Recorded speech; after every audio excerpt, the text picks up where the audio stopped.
يا اسطى احنا ما احنا ما قريناش السكريبت حتى. السكريبت مش مهم. بصوا يا جدعان، كله بالحب، انا عايز اسمع حماده الكارم. في ظاهرة غريبة بدأت تنتشر اليومين دول، أطفال بتزوج وتيجي هنا. هنا بيجوا هنا الساعه 9 هنا او 8 ونص. هنا المهم يا جدعان، عشان الفيديو ده كده هيبقى 7 جيجا، مش عارف اخده على الموبايل. هنبدا بقى يا جدعان نتكلم بجد في ظاهره جديده الصراحه، وهي مش جديده قوي يا جدعان، يعني هي على ايامنا كانت موجوده، اللي هي بتاعت انت تزوج من المدرسه وبتاع. بس احنا كنا بنزوج نروح اه السايبر نلعب.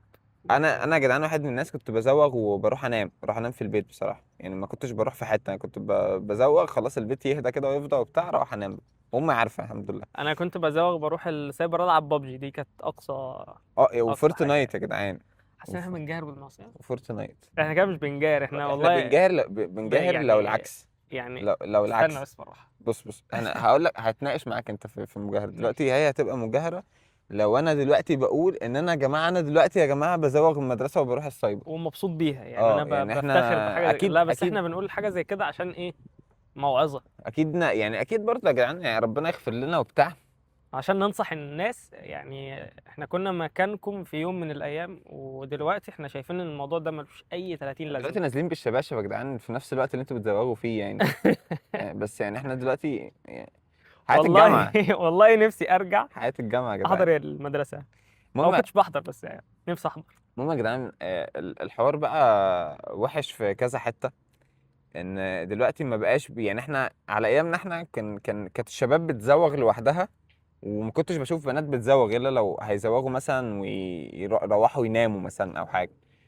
دلوقتي بقى الشباب والبنات بيزوغوا وبيبقوا كابلز، فبيبقى كابل تحفة بقى، بتشوفهم في الشارع بتبقى قرفان من نفسك من المكان. وقرفان منهم، وقرفان من المكان وزهقان بشكل بشع بقى.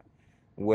والموضوع ده يا جدعان بصراحة انا شايف ان هو في مشاكل كتير، يعني هو ان انت دلوقتي بتخدع اهلك وبتصرف فلوس اهلك على واحدة. ده غير ان انت اصلا كل الكلام ده، يعني احنا لسه ما دخلناش في احاديث وحاجات من دي. بس هي يعني هي كفايه قوي يا جدعان فكره ان انت بتعمل حرمانيه بفلوس اهلك اللي هم مدينها لك، تروح تصرفها مثلا ايه على اكلك وشربك في المدرسه. فانت بقى ايه، تشغل دماغك وتقوم قال لا بقول لك ايه، انا خدت النهارده 200 جنيه مصروف، يلا بقى نروح نخرج في حمام. هو الفكره اصلا يعني ايه، ان انا مستغرب اصلا فكره ان البنات بتزوغ، يعني الصراحه دي جديده عليا اصلا كمبدأ، يعني ان البنات اصلا تزوغ. يعني البنات دول المفروض كائنات كارت ميموري. رقيقه و وكارت ميموري يا جدعان معروفين كارت ميموري، فالدنيا دحيحه. بتمشي ف يعني. الحوار بالنسبه لي غريب. وبعدين يا ابن الناس، خلي بالك انت هتتغفل في الاخر وهتجيب مجموع وانت هتقعد في بيتكم عشان هم انت دحيحه. هتتخيط. بجد. انت هتتروق من الاخر. بجد يعني هتبقى بالمقاس بقى فعلا. يعني يابا. بص، لا دنيا ولا اخره، لا جبت مجموع ولا دخلت الجنه لو لا قدر الله جرى لك حاجه يعني. وان شاء الله ان شاء الله تدخل، يعني فخلي ان بالك شاء هي الله. برضه خسرانه، خلي بالك هي البنت خسرانه برضه، يعني هي اي نعم ممكن تجيب مجموع عشان هم دحيحه وكل حاجه، بس برضه هي خسرانه اخره، يعني احنا كده كده المفروض احنا مسلمين يعني، احنا بنسعى عشان نكسب الاخره. فيعني الموضوع كبير، الموضوع كبير، ويعني انت المفروض ان انت اصلا واخد الفلوس اللي انت المفروض نازل بيها ديت صرف امانه. على اكلك. امانه، دي امانه ومسؤوليه. تمام، ففكره ان انت تفرط في الامانه والمسؤوليه في حاجه حرام، يعني خلينا نقول مثلا يعني هو برضه غلط، بس انت مثلا احنا كنا زي ما بنقول كنا بنزوغ بنروح السايبر، بس يعني رايح السايبر هو غلط وكل حاجه، بس يعني مش هروح اعمل بيها معصيه اكبر بكتير يعني. يا جدعان ما كانش مصروفنا بالارقام اللي احنا بنشوفها الصراحه، يعني انا حاسس ان انا الايام دي يعني هي الناس الله يعينها وكل حاجه، بس شايف ان المصاريف بقت كتير اصلا على الاهالي، ان العيل ينزل مدرسه كل يوم. فما بالك بان العيل هينزل مدرسه كل يوم، ومش بس هينزل مدرسه، لا ده يعني ايه، لو هيزوغ فيصرف كل يوم الفلوس اللي هو بياخدها من اهله عليها. ده غير السبلايز. اه. بس بلاش دي يا اسطى. ده حوار تاني، ده مشكله كبيره ده. في برضه يا جدعان حديث في الحته دي عن النبي صلى الله عليه وسلم قال كلكم راع وكلكم مسؤول عن رعيته. فيعني الموضوع يا جدعان، انت هتتحاسب على الفلوس اللي اهلك ادوها لك، وكان نيتهم ان انت تصرفها على اكلك وشربك. وحياتك في اليوم ده، وهتتحاسب ان انت كده كده يعني لو تعديت حدودك في الحاجات دي. فيعني الموضوع كبير قوي يا جدعان، ان انت هتقابل واحده، ما انتوا اكيد يا جدعان مش هتقعدوا تتكلموا، انت مش نازل معاها تتساير، فاهم؟ يعني كلنا فاهمين بعض، فانت مش نازل تتساير. خلي بالك انا عايز اقول لك حاجه برضو مهمه. بالنسبه لموضوع الخروجات والكلام ده، هو ممكن لما تيجي تتكلم مع واحد يقول لك طب يا عم انا باخد فلوسي اكلي وشربي وباكلها وشربها هي.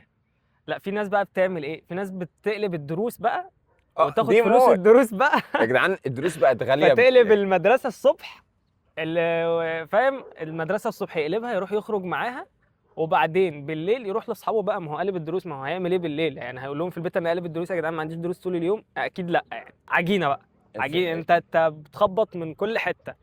والفكره يا جدعان، الفكره الكبيره بقى، ان انت دلوقتي يعني انا سمعت ان اسعار الدروس بقت 300 جنيه باين و400 جنيه. ارقام يعني يعني. احنا بنتكلم على كفر الشيخ، عشان برضو احنا ناس فلاحين من كفر الشيخ. تمام. 300 جنيه باين و400 جنيه، هو في الشهر يا جدعان، عشان بس الناس بتوع ايجيبت اللي بتدفع 300 جنيه و400 جنيه في الحصه مالناش دعوه بالناس دي. اه، تمام، ده كتير. مش بنخاطبهم. بعدين في الحصه ده بيبقوا برايفت يعني، باين صح ولا ايه؟ ما لا اعرفش. اكيد، لا اكيد المهم. انتوا فاهم كده. عامه يا جدعان احنا فلاحين بجد، آه، وفي كلاب قدامنا ممكن تيجي تاكلنا حالا، هو عامه اكيد انتوا سامعينها. وفي عربيه كارو معديه، وفي تريلا ورانا. تريلا؟ لا ده جرار بقى، ده جرار بتاع الفلاحين بجد بقى، مش آه. تريلا بتبقى في المدن عادي. عشان بتعدي منها المدن تانية، فاهمين؟ احنا بقى احنا ما عندناش تريلات بتخش. و... ويا جدعان في حديث تاني عن النبي عليه الصلاة والسلام، بس معاذ اللي هيقوله لكم بقى. فاجئتني. يا دي الكسوف. طيب الحديث بقى بيقول ايه؟ لان يطعن في راس احدكم بميخة من حديد خير له من ان يمس امراه لا تحل له. طبعا يعني الحديث شرح نفسه، مش يعني محتاج مش محتاج يعني اوضح. يعني مش محتاج اي حاجة، فاهم؟ بس خلينا نقول يعني انت راجل دلوقتي، او انت، لمستها. على فكره هو ينطبق على الاثنين اكيد يعني، لان الاثنين اكيد هيبقى ليهم عقاب شديد يعني. بس خلينا نقول مثلا بمخيط، انت مش فاهم بمخيط من حديد. عارف السيخ؟ ده السيخ بقى اللي هو ده اللي يطعن بمخيط من حديد في راسه، فاهم؟ خير له من ان يمس امراه لا تحل له. يعني ده اهون. يعني يا جدعان يعني هو مش اه يعني بس انت السيخ يقع مثلا من الدور السادس، اه ناس بتبني يقع على دماغك يخرمك احسن ما تلمس واحده. وخلينا نقول ان انت اكيد مش خارج عشان تتناقشوا في مثلا اسباب سقوط الدولة الاتحاد السوفيتي العثمانية. مثلا يعني. الدولة العثمانية وقعت لي اه ايه، فاهم؟ مثلا قناه السويس اتعملت ازاي؟ اه اكيد يعني مش نازل تتناقش في كده يعني. ف... فانت اكيد نازل تعك، وانت اكيد نازله تعك اكتر منه. المهم يا جدعان، اتقوا الله و... وافتكر ان احنا هنطلع في يوم من الايام، ما نعرفش هنطلع النهارده ولا بكره. فافتكر ان انت ممكن تموت دلوقتي، ممكن تموت وانت معاها. فاتقي الله وحافظ عليك وحافظ على نفسك وحافظ عليها.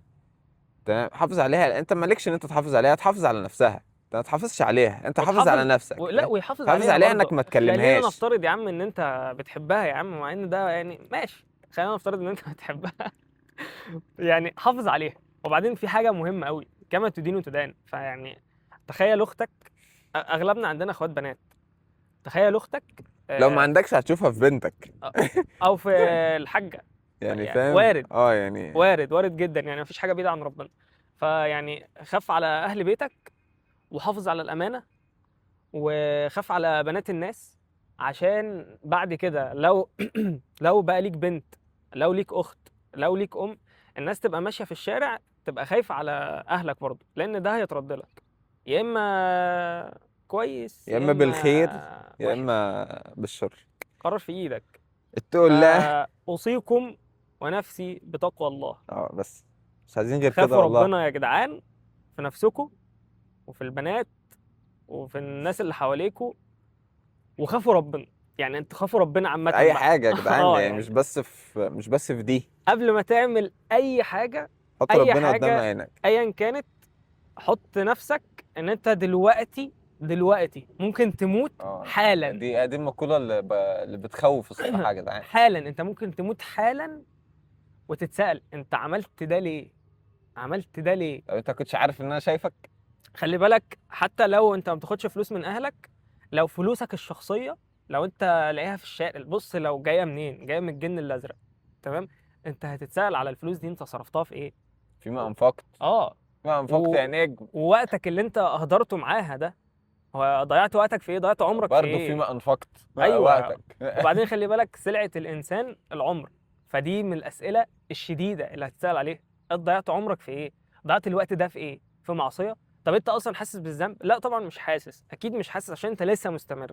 المهم يا جدعان، احنا مش ملاكين بيتكلموا، لا طبعا. احنا اتنين يعني يعني ادعوا لنا. جايين يا جدعان من بعيد، بس الحمد لله الذي هدانا. تمام. ادعوا لنا بالثبات يا جدعان والله. ودعوا ادعوا لنا لنا يا بالثبات. جماعة، واتقوا الله. السلام عليكم.